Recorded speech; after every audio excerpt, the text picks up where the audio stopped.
This is NDTV, and you're watching NDTV 24/7.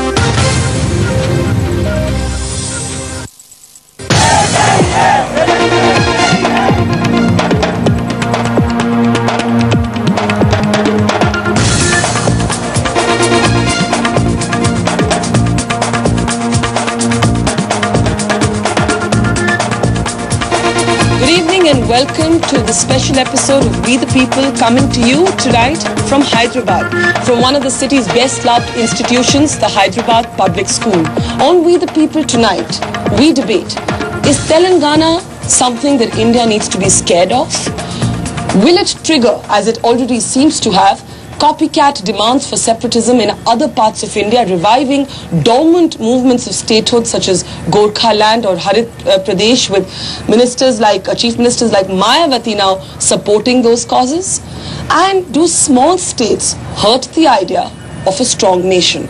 That's the focus on our program today. I want to start with KT Rama Rao, the son of Chandrasekhar Rao. Ram, through the week when we've been speaking, you have been confident that things are now moving towards the creation of Telangana. But when we see the sort of political crisis that's triggered, we're already seeing indications that there isn't going to be a resolution in the assembly anytime soon. Instead, what we're seeing is a state whose government is virtually unraveling. A number of people would blame your party for having created this situation.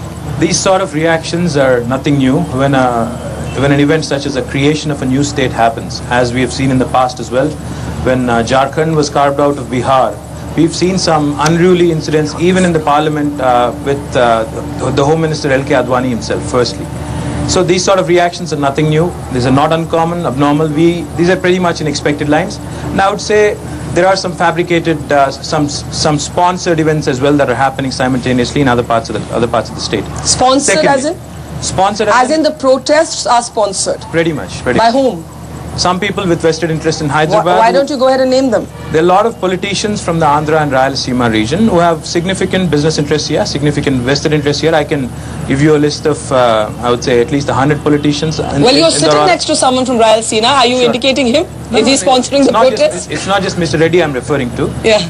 Not just. That's what I'm saying. You mean you are including him? All right, let me backtrack a little bit and let me say it again. There are a lot of people with a lot of business interests here, and there is a lot of uncertainty in there, and they fear that there could be a lot of uncertainty, there could be a lot of problem going forward when Telangana is eventually carved out, firstly. And secondly, with what you just said, with TRS being the party to blame for what's happening, I totally disagree with you on that, because we've been around for the last 9 years. There's never been a single violent incident in our track record.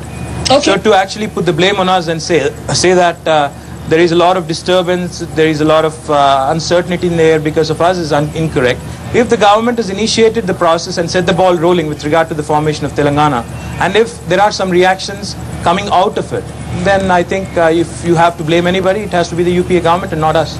On that, we get Madhu Yaskhi in now as a member of parliament from the Congress. The Congress seems to have created a right royal mess in this state, not being able to decide whether it wants to fulfill an electoral promise that it made as far back as in 2004, and having made it, not knowing how to get out of it. How can the Congress take both positions at the same time? The Congress has always maintained a consistent stand on Telangana issue, right? Which from 99. Yeah, that there should be a separate when party in opposition supporting. When late Chief Minister, when Rajshekhar was a CLP leader, the legislators from Telangana, 41 legislators went to the party high command, gave a representation to carving a separate state of Telangana.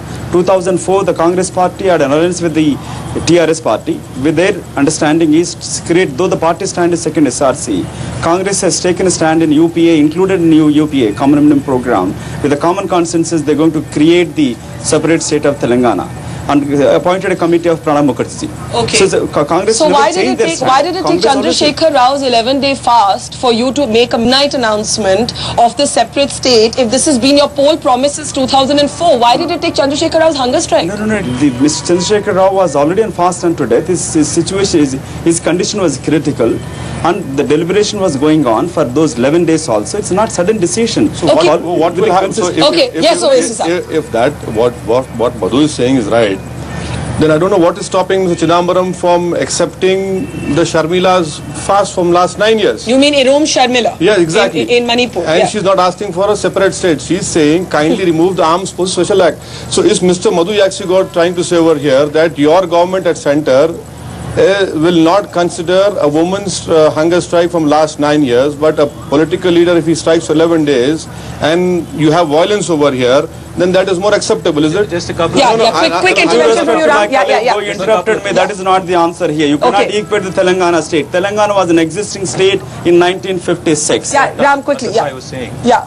See, it's not just about a man fasting, just about a political leader fasting. What we saw in Telangana over the last 15 days was not just an agitation. This was a people's revolution that was on. Every single section of Telangana society was beating, was on the streets of Telangana wanting a separate state. Okay, there are many questions that emerge out of that, but let me get Divakar ready. And my question is, you are, of course, one of the politicians, one of the many who has resigned in protest against this.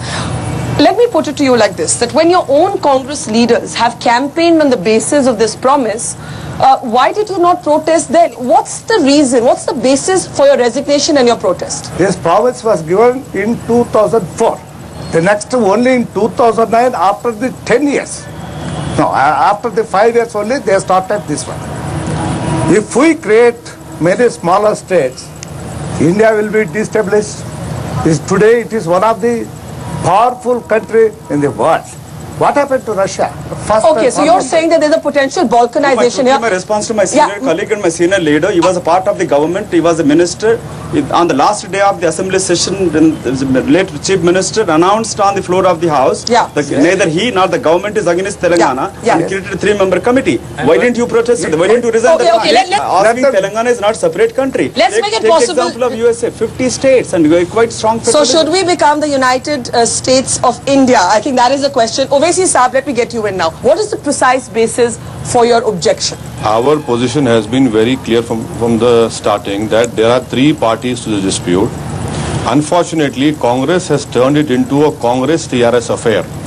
Now, if you take the barometer of election, that, we are living in a parliamentary democracy. We are saying that there are 3 parties to dispute, call all of us, and if you want to make it a 2-party affair, how is it that we are going to accept it? Let me put my community. I will be guided by my community interest. Now you have put a question to me, a division or something. That's a very clever question. I don't want to state my party policy or stand on Telangana or Andhra. Why? No. You're a politician. You should be I am a politician, but there is no requirement for me that I should tell it on Barkha Dutt show. It might, but as long as you don't choose another show to tell it on, I'll forgive you for that. That I can promise you. Okay, all right. Let's move on. Let me get B.V. Mohan Reddy in now. As somebody who represents corporate India and really is one of the leading lights of Hyderabad, I know that a lot of people I'm speaking to are worried about Hyderabad, and TRS has said that there can be no Telangana without Hyderabad. But sir, you're not when your own life covers a very interesting journey in the sense of which region you would describe yourself from. Isn't that true? Well, that's true. The first I'll describe myself to be an Indian, and thereafter I have a very interesting, thank you, interesting journey that I went through. My ancestors come from Rayalaseema. I was born in Telangana. I was brought up in Andhra. I went to Kakinada Engineering College. I graduated from Kakinada Engineering College. People ask me, I'm truly an Andhraite. I'm not Telanganite. I'm not from coastal Andhra or Rayalaseema. For that matter, therefore, I am in a situation where I can comment very well. From the industry perspective, it's a great democracy that we live in. People have the ability to express themselves. They should. But I think the way in which they're expressing at this point of time is a great concern to us. The vandalism, the buns, and the uncertainty causes tremendous amount of concern. Especially you look at the city of Hyderabad. Today there are about 2.25 lakhs of engineers who work in software companies. The IT industry contributes about 30,000 crores. The second thing is that already on the 9th of December, US government has already put in a travel advisory. So therefore, customers are now saying, can we come to India? And this was a city that Clinton called the high-tech capital of the world. So you're bothered, in a sense, not so much about what the conclusion is, but how we get to that point. Jyotirmoy Sharma, though, you've been saying through the week that these are dangerous